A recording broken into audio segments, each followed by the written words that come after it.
शायरी की 5 बड़ी किताबें बाइबल मुकद्दस में हैं।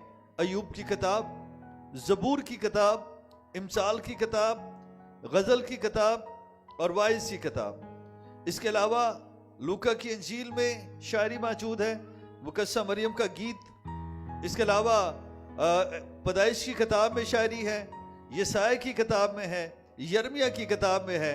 तो बाइबल मुकद्दस का एक बड़ा हिस्सा शायरी पर मुश्तमिल है।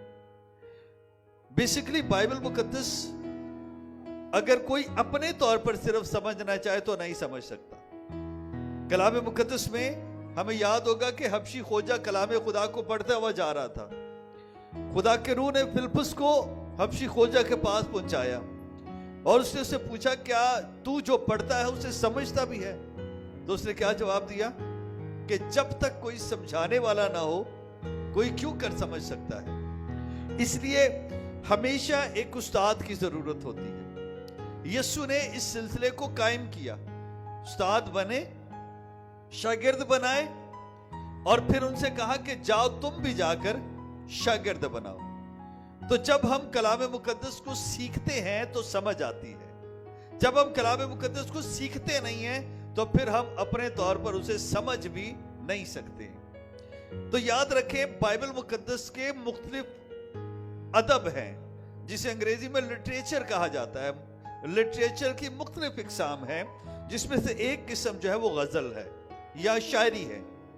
और अगर कलाम मुकद्दस को हम शायरी पढ़ेंगे तो उसी शायरी के तनाजर में देखेंगे तो हमें समझ आएगी। अगर शायरी के तनाजर में नहीं देखेंगे तो फिर हम भटक जाएंगे। तो इसलिए आज हम इस पर बात करेंगे। मैं थोड़ा सा आपको बताता चलूं, कलाम मुकद्दस का जो शायरी पर मुश्तमिल लिटरेचर है, इसकी चंद बड़ी इकसाम है, जिसमें से सबसे बड़ी किस्म जो है वो है हमदिया शायरी।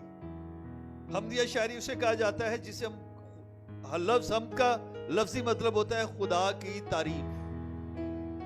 जो शेर, जो गजल, जो गीत खुदा की तारीफ में गाए जाएंगे वो हमदिया शायरी होती है। और चूंकि मेरे मुंह से लफ्ज गीत निकला है तो हम ये समझते हैं अपनी अक्ल के हिसाब से, अपनी समझ के हिसाब से, कि जो चर्च के अंदर गाए जाते हैं वो गीत होते हैं और जो चर्च के अंदर नहीं गाए जाते, जो दूसरे आम लोग, दुनियावी लोग गाते हैं, वो क्या होते हैं? उसे हम कहते हैं वो गाना होता है। ये गीत होता है और वो गाना होता है, जबकि गाना कोई किस्म नहीं होती। गाना अंग्रेजी में गीत को सॉन्ग कहा जाता है और गाने को सिंग कहा जाता है। गाना होता है गाया जाना, जबकि वो भी गीत होते हैं, वो भी शायरी की किस्म होती है जो मुख्तलिफ सूरतों में गाई जाती है।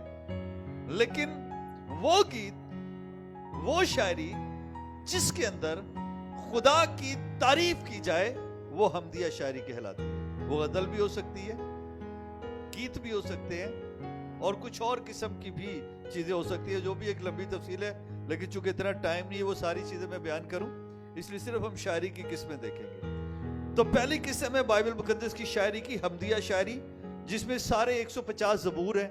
ये तकरीबन हमदिया शायरी है जिसमें खुदा की अजमत, रहमत, कुदरत, बादशाही और जलाल को बयान किया गया है। इसी ज़बूर में लिखा है, हर मतनफुस खुदावंद की सताइश कर, हर सांस लेने वाली चीज खुदा की सताइश कर। शायरी की जो दूसरी किस्म है वो है शुक्रगुजारी की शायरी, थैंक्स गिविंग पोएट्री, जिसमें निजात है, मदद के लिए दुआ है और फिर खुदा का शुक्र है।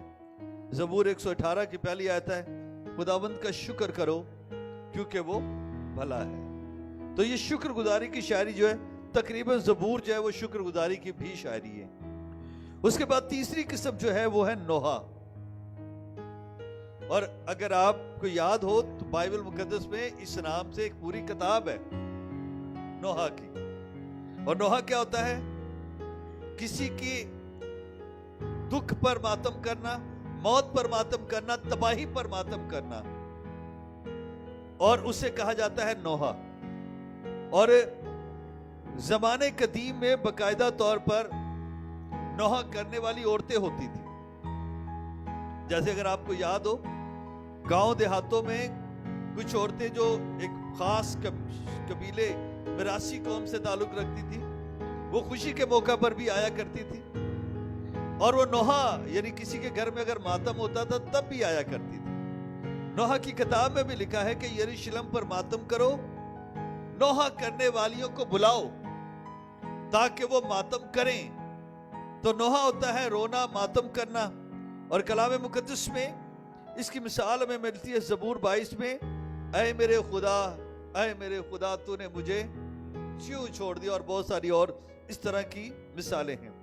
چوتھی قسم جو ہے وہ ہے وزڈم پوئٹری، حکمت کی شاعری، جس میں انسانی زندگی، انصاف، اخلاق، انسانی کام، زبان، رشتے اور خدا کے بارے میں علم کو حکیمانہ طور پر بیان کیا گیا ہے، جس میں امثال کی کتاب ہے، ایوب کی کتاب ہے، اور کچھ زبور اس میں شامل ہیں۔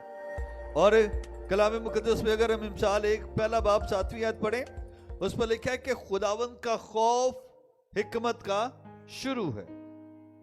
پھر نمبر 5 پر ہے عشقیہ شاعری، جو کہ انسانی محبت اور الہی محبت، الہی محبت کو کہا جاتا ہے عشق حقیقی، اور انسانی محبت کو کہا جاتا ہے عشق مجازی۔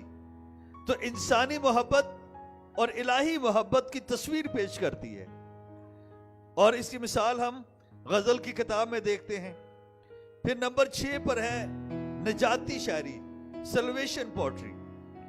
اس میں خدا کی مداخلت، نجات اور رہائی کا کلام پایا جاتا ہے، اور اس کی مثال ہم دیکھتے ہیں خروج کی کتاب میں موسیٰ کا گیت، اور پھر اس کے بعد مریم کا گیت۔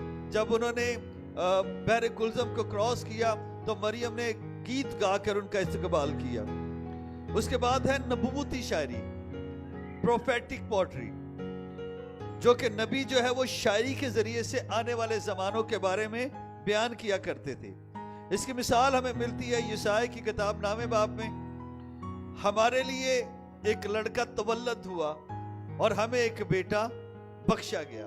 یہ بیسیکلی ایک شاعری کا جملہ ہے، لیکن اس میں ہمیں ملتی ہے امید، ملتی ہے تنبیہ، ملتی ہے مسیح کے بارے میں خبر ملتی ہے، اور آنے والے زمانے کے بارے میں تسلی ملتی ہے۔ پھر نمبر 8 پر ہے مسیحائی شاعری، مسینک شاعری، جس میں مسیح کی آمد، بادشاہی اور اس کی نبوت سے متعلق شاعری موجود ہے، اور یہ ہے زبور نمبر 2، زبور نمبر 22 اور زبور نمبر 110۔ تو یہ چند شاعری کے اقسام میں نے آپ کو بائبل مقدس کے حوالے سے بتائی۔ یعنی شاعری جو ہے یہ خدا کی عبادت کا ایک بڑا حصہ ہے۔